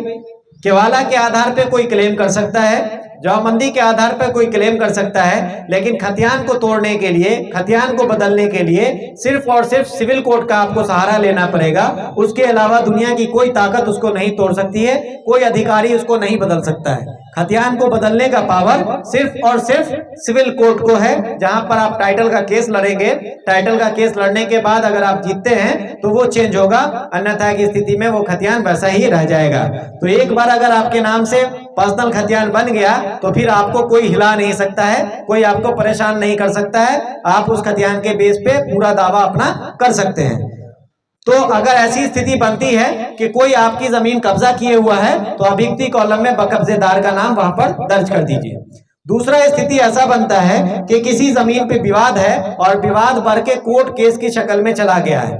विवाद आपका कोर्ट में चल रहा है, केस चल रहा है जिसको हम लोग बोलते हैं। तो अगर ऐसा स्थिति है कि किसी जमीन पे कोई विवाद चल रहा है, कोई केस चल रहा है, तो आपको केस कॉपी भी समर्पित करनी पड़ेगी और अभियुक्ति कॉलम में वहां पर केस नंबर और उसका साल, किस साल में आपने केस किया और केस का क्या नंबर है जिसको वाद संख्या बोलते हैं, वो दर्ज कीजिएगा। किस कोर्ट में आपका केस चल रहा है, हो सकता है लोअर कोर्ट में चल रहा हो या लोअर कोर्ट से वो केस बढ़ के आपका हाई कोर्ट चला गया हो जो पटना में है, या हो सकता है कि हाई कोर्ट से भी बढ़ के सुप्रीम कोर्ट चला गया है। तो किस कोर्ट में आपका केस चल रहा है उस कोर्ट का नाम वहां पर दर्ज कीजिएगा और उसके साथ अपना कोर्ट केस कॉपी लगाइएगा। फॉर्म के साथ कोर्ट केस कॉपी आपको लगाना अनिवार्य होगा। तो ऐसी स्थिति में आप लोग अभियुक्ति कॉलम में वो सारा डिटेल लिखिएगा जो आपका केस चल रहा है, उसका सारा डिटेल वहां पर दर्ज कीजिएगा। बहुत सारा क्वेश्चन आम सभा में आता है इससे रिलेटेड, वो चीज मैं अभी बता दूं आपको कि खतियान और नक्शा में विसंगति पाई जाती है। खतियान आप देखिएगा 5 डिसमिल का, नक्शा आप देखिएगा 50 डिसमिल का। ऐसा भी केस आता है कि खतियान में आपका 5 डिसमिल दर्ज है और नक्शा में आपका 50 डिसमिल दर्ज है। तो अगर ऐसी कोई स्थिति है तब भी आप अभियुक्ति कॉलम में वो चीज दर्ज कर दिएगा कि खतियान से रकबा 5 डिसमिल और नक्शा से रकबा 50 डिसमिल। या ऐसा भी इसका उल्टा भी केस हो सकता है कि खतियान में 50 लिखा हुआ है और नक्शा में सिर्फ 5 डिसमिल नक्शा है। तो वैसी स्थिति में भी आप अभियुक्ति कॉलम में दर्ज कर दिएगा कि खतियानी रकबा 50 डिसमिल और नक्शा का रकबा 5 डिसमिल। तो ये सारा डिटेल जो भी फॉर्म में नहीं पूछा गया है लेकिन आपको देना जरूरी है, तो वो सारा डिटेल आपको अभियुक्ति कॉलम में दर्ज कर देना है। ठीक है, समझ में आ गया। नीचे में आपको हस्ताक्षर करना है।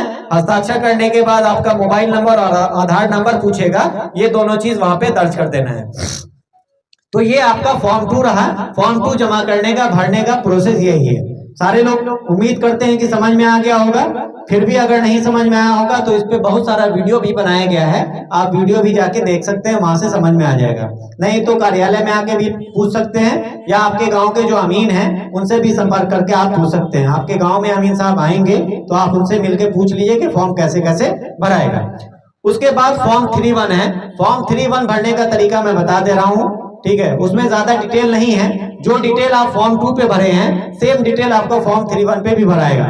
फॉर्म 3(1) पे जो पहला पेज होता है वो लिखा रहता है सेवा में शिविर प्रभारी, अंचल का नाम और आपके जिला का नाम। अंचल आपका बोखरा है तो बोखरा दर्ज कर दीजिए, जिला का नाम सीतामढ़ी है तो सीतामढ़ी दर्ज कर दीजिए, ठीक है। उसके नीचे आपका 3 कॉलम दिया रहता है नाम के लिए। बहुत सारे लोग उसमें कंफ्यूज कर रहे हैं कि उस तीनों कॉलम में किसका नाम दर्ज किया जाएगा। तो वो 3 कॉलम जो है वो स्पेस कम होने की वजह से दिया गया है। अगर कोई एक व्यक्ति के हिस्से में कोई जमीन पड़ी है, आपके पूर्वजों के नाम की जो जमीन थी और आपको अकेले उसमें हिस्सा मिला है, सभी लोगों के बीच में बंटवारा हो गया है, तो वैसी स्थिति में वहां पे सिर्फ एक आदमी का नाम दर्ज किया जाएगा जिनके हिस्से में वो जमीन है। लेकिन ऐसा भी कंडीशन बनता है कि वो जमीन 2 भाई, 3 भाई, 4 भाई, 5 भाई, 10 भाई मिलकर जोतकोर कर रहे हो, अभी बंटवारा नहीं हुआ है, तो जितने भी भाई मिलकर वहां पे जोतकोर कर रहे हो वो सारे भाइयों का नाम वहां पर दर्ज किया जाएगा। लेकिन आपका क्वेश्चन होगा कि वहां पे तो 3 ही कॉलम है, 3 कॉलम के अलावा तो और जगह है नहीं, तो हम लोग बाकी भाइयों का नाम कहाँ पर दर्ज करेंगे।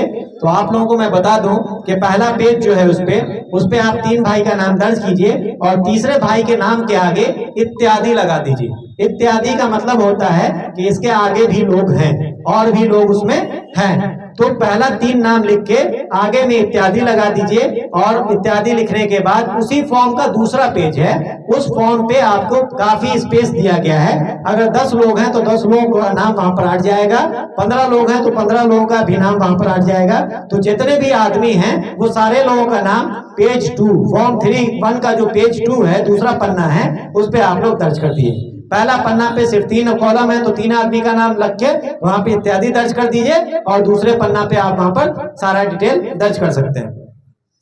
और उसके बाद आपके पिताजी का नाम लिखना है तो पिताजी का नाम लिख दीजिए। आपसे आपका गांव का नाम पूछेगा, राजेश ग्राम का नाम का पूछेगा, आपका अंचल कहाँ है वो पूछेगा, जिला कहाँ है वो पूछेगा और आपकी जाति पूछेगी। जाति इसलिए मांगा जा रहा है कि आप लोग जानते होंगे कि जाति का जो डिसीजन होता है वो आपके खतियान से ही डिसाइड होता है। आप जब भी अंचल में जाइएगा जाति प्रमाण पत्र बनवाने के लिए तो आपसे आपका पुराना खतियान मांगा जाएगा या फिर आपका वो खाता नंबर मांगा जाएगा जिस खाते नंबर में आपके पूर्वजों का नाम है और वहां से मिलान किया जाता है कि आपके पूर्वज किस जाति से बिलोंग करते थे, किस जाति से ताल्लुक रखते थे, वो जाति ही आपकी जाति होगी। जाति कभी बदलती नहीं है, जाति जिस जाति से आप हैं वो जाति ही आपकी, जो आपके पूर्वजों की जाति है वही रहेगी। तो इस खतियान में भी जाति दर्ज किया जाएगा। उसके लिए आपकी जो भी जाति है, पूरे बिहार में 254 तरह की जाति आती है, उस 254 में जिस जाति से आप बिलोंग करते हैं वो जाति का नाम वहां पर दर्ज कीजिएगा, वो लिख दीजिएगा। उसके नीचे आप लोग देखते होंगे कि कॉलम आता है कि परपत्र 2 या पंजी 2 जो बोलते हैं हम लोग में, पंजी 2 में आपका जमाबंदी जो है वो किनके नाम से कायम है। अगर आपकी खतियानी जमीन है तो खतियानी जमीन का जमाबंदी किनके नाम से कायम है। हो सकता है या तो आपके पूर्वजों के नाम से कायम हो या फिर वर्तमान में आप लोग बंटवारा करके अपने नाम पे ट्रांसफर करवा लिए हो जमाबंदी, तो आप लोगों के नाम पे है। तो पंजी 2 में किसके नाम पे जमाबंदी कायम है वो जमाबंदी कर्ता का नाम वहां पर दर्ज होगा। जमाबंदी संख्या कितना है आपका वो जमाबंदी संख्या दर्ज होगा और फिर उसके नीचे आपका खाता, खेसरा, रकबा, चौहद्दी दर्ज होगी और उसके नीचे आपको साइन करना है। साइन करने के बाद सेकंड पन्ने पे चले आइए। सेकंड पन्ना पे जो जमीन आपको हिस्से में मिली है उस जमीन का आपको डिटेल लिखना है। पहला कॉलम जो है उसमें रैयत का नाम है। उस रैयत में आपका अगर एक आदमी उस जमीन को जोत रहे हैं तो एक आदमी का नाम लिखाएगा। अगर सामलात जोत रहे हैं तो सामलात में जितने भी लोग हैं सब लोगों का नाम रैयत के नाम में लिख देना है। सेकंड कॉलम जो है वो पिता का नाम है तो अपने पिता का नाम लिख दीजिए। तीसरा कॉलम अस्थाई पता है, जहां आपका घर है, जिस गांव में आप घर बना के रह रहे हो वो अस्थाई पता आप वहां पर दर्ज कर दीजिए। उसके बाद जमीन का ब्यौरा आता है, आपका खाता संख्या, आपका खेसरा संख्या, आपकी रकबा, आपका रकबा और आपकी चौहद्दी, ये क्या है वो चीज वहां पर दर्ज करना है। और जमाबंदी जिनके भी नाम से कायम है उसकी जमाबंदी संख्या कितनी है ये चीज वहां पर दर्ज करना है। ठीक है, तो आपके पास जितनी भी जमीन है, चाहे कितने भी खाता की जमीन हो सकता है एक खाते में भी आपकी जमीन हो और 10 खाते में भी आपकी जमीन हो, तो वैसा जितना भी जमीन है वो सारा उस पेज पे दर्ज कर देना है। दर्ज करने के बाद आपको उस पे साइन करना है। साइन करने के बाद नीचे अपना पूरा पता दर्ज करना है। तो ये पूरा प्रोसेस रहा फॉर्म 2 और 3(1) भरने का। उम्मीद करते हैं कि आप लोग समझ गए होंगे और समझ के सभी लोग अपना अपना फॉर्म भर के, फॉर्म भरने का जो समय सीमा है इससे पूर्व भी आप लोगों को बताया गया था कि ये समय सीमा आपको 20 अगस्त से शुरू हो चुका है। 20 अगस्त यानी कि पिछला महीना जो था उसके 20 तारीख से शुरू हो चुका है। बहुत सारे लोग ले जाके आपके गांव से ही, आपके समाज से जमा भी किए हैं। जो लोग छूटे हुए हैं उन लोगों के पास अभी समय है, ये समय 30 सितंबर का दिया हुआ है विभाग की तरफ से कि 30 सितंबर तक आपका फॉर्म लेने का समय है। और ये फॉर्म लेने का जो सिस्टम है वो सिस्टम ये है कि इसको ऑनलाइन करना पड़ता है हम लोगों को। तो अगर एक बार ऑनलाइन विंडो बंद हो गई तो फिर वो आपका ऑनलाइन काम नहीं हो पाएगा।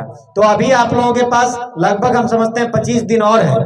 आज 5 तारीख हो गया, 25 दिन और है। इस 25 दिन में आप लोग सभी लोग अपना अपना फॉर्म भर के जो भी पेपर है वो पेपर सुरक्षित करके उसके साथ लगाकर कार्यालय में, शिविर कार्यालय में लाके जमा कर दें, या फिर आपके गांव में जिस दिन अमीन साहब आएंगे तो आप अपने अमीन को भी हैंड ओवर कर सकते हैं। वो फॉर्म उनको दे सकते हैं और फॉर्म देने के बाद आप लोग हर हाल में उसका रिसीविंग ले लीजिएगा। ठीक है, जो भी जमा करेंगे, चाहे आप अमीन के पास जमा कर रहे हैं या शिविर कार्यालय में जमा कर रहे हैं, सर्वे ऑफिस में जमा कर रहे हैं, हर जगह आप उसका रिसीविंग हर हाल में लीजिएगा। रिसीविंग नहीं लीजिएगा तो हो सकता है आपको बाद में परेशानी का सामना करना पड़े। तो आप लोग रिसीविंग कॉपी भी एक लेके आइएगा, उस पर साइन करवा के रिसीविंग ले लीजिएगा। तो ये प्रोसेस आपको फॉर्म भरने का हो गया। 30 सितंबर तक हर हाल में आप लोग सारे लोग फॉर्म भर दीजिए। 30 तारीख के बाद आपके गांव का काम शुरू होगा और गांव के काम में सबसे पहला जो काम होता है वो होता है जमीन का सत्यापन। जो आपका भूमि है, जो आपके गांव में जमीन है, उसका सत्यापन करवाना। तो उसका सत्यापन हम लोग करते हैं। जो हम लोगों के पास नक्शा बन के आया हुआ है उस नक्शा का मिलान आपके स्थल से हम लोग करते हैं कि जो नक्शा हम लोगों के पास बना हुआ है वैसा ही स्थल पे हूबहू है या नहीं है। अगर उसमें कोई चेंजिंग पाई जाती है, कोई बदलाव पाया जाता है तो नक्शा में हम लोग सुधार करते हैं और सुधार करने के बाद उसको ऑनलाइन सुधार करवाते हैं, जिसको डिजिटलाइज नक्शा आप लोग सुनते होंगे कि डिजिटलाइज नक्शा बनता है। तो वैसे ही डिजिटल नक्शा हम लोग बनवाते हैं सुधार करके। आपके प्लॉट पे अमीन साहब गए, प्लॉट का शेप कि आपके प्लॉट पे अमीन जाएंगे और प्लॉट पे जाने के बाद जो नक्शा हम लोगों को मिला हुआ है उस नक्शा का मिलान आपके प्लॉट से करेंगे। आप बता रहे हैं कि मेरी जमीन 4 डिसमिल है, वो एरिया स्टेटमेंट हम लोगों के पास बन के आया हुआ रहता है। जो नक्शा का रकबा है वो भी हम लोगों के पास उपलब्ध रहता है। आपके प्लॉट का नक्शा से हम लोग मिलान करेंगे और मिलान करने के बाद उसका रकबा का मिलान करेंगे। रकबा का मिलान करने के बाद अगर वो बिल्कुल सही बना हुआ है, जो आप बता रहे हैं, जो आपका पेपर है जमीन का, वो पेपर सही बता रहा है। जैसे एग्जांपल के तौर पे हम लेते हैं कि 4 डिसमिल आपका जमीन बता रहा है, आपके पेपर आपके पास जो पेपर है वो भी 4 डिसमिल का है और करने के क्रम में आपका प्लॉट हम 4 डिसमिल का ही पाए। 4 डिसमिल उसमें कुछ करने की जरूरत नहीं है, वो यथावत रह जाएगा, उसमें कोई सुधार नहीं। जो प्लॉट है वो आपको प्लॉट मिल रहा है, उसमें अगर किसी हम प्लॉट पे गए और प्लॉट पे जाने के बाद पेपर भी 4 डिसमिल है लेकिन मेरे नक्शा में वो 3 डिसमिल का आया हुआ, जो रकबा हम लोगों को मिला हुआ है वो 3 डिसमिल का मिला हुआ है। तो वैसी स्थिति में हम लोग आपके जो चौहदीदार हैं उस चौहदीदार का नक्शा चेक करते हैं और नक्शा चेक करने के बाद उनका रकबा मिला हो रहा है तो वैसी स्थिति में कोई ना कोई आपका जमीन दखल कब्जा किए हुआ होगा आपके चौहदीदार ही। ठीक है, आपका नक्शा सुधार करते हैं और सुधार करने के बाद फिर नया नक्शा बनता है और नक्शा बनने के बाद फिर आपका आगे का जो भी खतियान बनाने का प्रक्रम है वो चलता है। ठीक है, तो वो सारे गांव का इस तरह से होगा और सारे गांव का होने के उपरांत एक नया नक्शा बनेगा जिसको डिजिटलाइज नक्शा बोलते हैं। वो नक्शा बनने के बाद फिर आप लोगों का काम शुरू होता है खतियान बनने का। पहला काम होता है नक्शा का मिलान, नक्शा का सुधार, और नक्शा का सुधार जैसे ही हो गया तो नक्शा के सुधार होने के बाद आपका जमीन का जो भी जमीन है आपके गांव में उसका मालिकाना हक तय करने का समय आता है और वो मालिकाना हक तय आपके खतियान से होता है। तो वैसी स्थिति में आपसे हम आपका जमीन का पेपर मांगते हैं। जो पेपर आप अभी मेरे पास जमा करेंगे, जो फोटोकॉपी जमा किए रहेंगे फॉर्म के साथ, उसका ओरिजिनल कॉपी आपसे हम मांगेंगे और ओरिजिनल कॉपी मांगने के बाद उसका मिलान किया जाएगा आपके ओरिजिनल से। अगर वो सही पाया जाएगा, आपका दखल भी शांतिपूर्ण है, आपका कब्जा भी है उस जमीन पर और आपका पेपर भी उस जमीन का है, तो आपके नाम से खतियान बनाने का प्रोसेस शुरू किया जाएगा। वो खतियान बनाने के प्रोसेस में एक पंजी का इस्तेमाल होता है जिसको याददाश्त पंजी बोलते हैं। उस पे आपका सारा डिटेल दर्ज किया जाएगा, आपको जमीन कैसे प्राप्त हुई, ये पूर्व में किसकी जमीन थी, उससे आपका क्या रिलेशन है, वो सारा उस पे दर्ज किया जाता है और दर्ज करने के उपरांत आपका उस पे हस्ताक्षर लिया जाता है। सारे लोग ये चीज एकदम ध्यान से सुन लीजिए कि जब खाना पूरी की प्रोसेस शुरू होगी, एक पंजी बनती है जिसको याददाश्त पंजी बोलते हैं, उस पंजी बनाने का प्रोसेस शुरू होगा। उस प्रोसेस को हम लोग खाना पूरी की प्रक्रिया बोलते हैं। तो खाना पूरी की प्रक्रिया जब भी शुरू होगी, आपको आपके जमीन का पेपर लेके बुलाया जाएगा कि ओरिजिनल पेपर आप लेके आइए, उसकी जांच होगी और सत्यापित करके आपका नाम दर्ज किया जाएगा। तो जैसे ही आपका पेपर सत्यापित हो जाता है, सत्यापित होने के बाद आपके नाम पर वो जमीन दर्ज कर दी जाती है रजिस्टर में, तो आप याद से अपना साइन उस रजिस्टर पे कर दीजिएगा। वो साइन करने से ये साबित हो गया कि आपके पेपर का सत्यापन आपके स्तर से करवा दिया गया है। अगर आप साइन छोड़ देंगे तो साइन छूटने का मतलब ये है कि आपके पेपर का सत्यापन, आपका जो प्रमाण है उसका सत्यापन आपके स्तर से नहीं करवाया गया है, वो जेरॉक्स कॉपी के आधार पे ही काम अभी चल रहा है। तो जब तक आप सत्यापन नहीं करवाएंगे तब तक उस पर संशय की स्थिति बनी रहेगी और संशय की स्थिति जब बनती है तो फिर मामला बिगड़ जाता है। तो आप लोग जब भी सत्यापन करवाएंगे, ओरिजिनल पेपर का चेक करवाएंगे, तो चेक करवाने के बाद अमीन साहब को बोलिएगा कि आप मेरा हस्ताक्षर उस पंजी पे ले लीजिए। और हस्ताक्षर जैसे ही आप कर दिए तो फिर वहां से आपका काम खत्म हो जाता है। फिर कार्यालय स्तर का काम चलता है, उसकी जांच होती है। जांच होने के उपरांत अगर सही पाया जाता है तो आपके नाम से खतियान का पर्चा बनता है। खतियान जो बनता है, खतियान फाइनल बनने से पहले 3 बार उसका पर्चा बनता है। वो पर्चा इसलिए बनता है कि आप उसको देख के सुनिश्चित हो लें कि जो खतियान का पर्चा बना है, जो हम लोग कोशिश कर रहे हैं खतियान बनाने का, वो बिल्कुल सही बना हुआ है या नहीं। आपके नाम में, आपके पिताजी में के नाम में, आपकी जाति में, या आपका मोबाइल नंबर, आधार नंबर, या फिर आपका खाता खेसरा जो भी है, वो टाइप करने में कुछ मिस्टेक हो गया है या कुछ गलती हो गई है, वो देख के आप सुनिश्चित हो लें कि ये बिल्कुल सही है या नहीं। तो वो जांच करने के लिए 3 बार पर्चा बनता है और तीनों बार वो पर्चा आम ग्रामीणों को, आम रैयतों को, आम किसानों को उपलब्ध करवाया जाता है। आप लोग वहां से देख के संतुष्ट हो लेंगे। 100% अगर संतुष्ट हो लेते हैं, उसमें कोई कमी नहीं पाई जाएगी, तब जाके तीसरे चरण में फाइनल खतियान का प्रकाशन होता है। खतियान तब बनता है, खतियान अभी नहीं बन रहा है। अभी खतियान का रफ कॉपी बनेगा, 3 बार आप लोगों को रफ कॉपी मिलेगी, चौथी बार में उसका जाके खतियान फाइनल बनेगा। ठीक है, तो वहां से आप लोग देख के सत्यापित हो सकते हैं। तो पहला चरण जो है वो खतियान बनाने का है कि जैसे ही आप पर्चा अपने रजिस्टर पे साइन कर दिए, साइन करने के बाद उसका जांच पड़ताल होता है। जांच पड़ताल होने के बाद फिर उस पे ऑनलाइन अपलोडिंग चलती है। ऑनलाइन अपलोडिंग के बाद उसका पर्चा निर्गत होता है और पर्चा निर्गत होने के बाद आपके गांव में, आपके समाज में ऐसे ही आम सभा लगाकर आम ग्रामीणों के बीच उसका वितरण किया जाता है, बांटा जाता है। जिनके नाम से खतियान बनेगा वो सारे लोगों के नाम पर उसका वितरण किया जाएगा। पर्चा आप लोगों को दिया जाएगा कि आप लोग पर्चा देख के सुनिश्चित हो लें कि ये जो पर्चा बना है, जो खतियान का पर्चा बना है, ये बिल्कुल सही बना है या नहीं बना। तो वो देख के आप सुनिश्चित हो लेंगे। सुनिश्चित होने के बाद अगर वो सही रहेगा तब तो कोई दिक्कत ही नहीं है। 99% चांस है कि वो सही रहेगा। 1% विसंगति होने का चांस बनता है, गलती होने का चांस बनता है। मनुष्य से भी गलती होती है, टाइपिंग मिस्टेक होती है, तो 1% चांस ऐसा बनता है कि उसमें गलती हो सके। तो अगर वैसी कोई गलती है या कोई छूट गए हैं तो उन लोगों को ऑप्शन दिया जाएगा, 3 बार चांस दिया जाएगा सुधार का। तो 3 बार सुधार का ऑप्शन दिया जाता है। पहला सुधार का जो चांस दिया जाता है वो 15 दिन का दिया जाता है। दूसरा सुधार का जो ऑप्शन दिया जाता है वो 30 दिन का दिया जाता है और तीसरा सुधार का जो ऑप्शन दिया जाता है वो 90 दिन का दिया जाता है। पहला 15 दिन, दूसरा 30 दिन यानी कि 1 महीना और तीसरा 90 दिन यानी कि 3 महीना। इस तीनों मौका का फायदा उठाकर अगर किन्हीं का कुछ गलती हो गया होगा, पर्चा में कुछ छूट गया होगा, तो वो सारे लोग इस तीनों का फायदा उठाकर उस खतियान में सुधार करवा सकते हैं। अगर इस तीनों का फायदा नहीं उठा पाए, इस तीनों चांस का फायदा नहीं उठा पाए, और अभी जो सर्वे का प्रोग्राम चल रहा है इसमें भी आप उपस्थित नहीं हो पाए, तो वैसी स्थिति में फिर आपके नाम पे खतियान जो फाइनल बन के आ जाएगा, तब आपको कोर्ट का सहारा लेना पड़ेगा उसमें सुधार करवाने के लिए।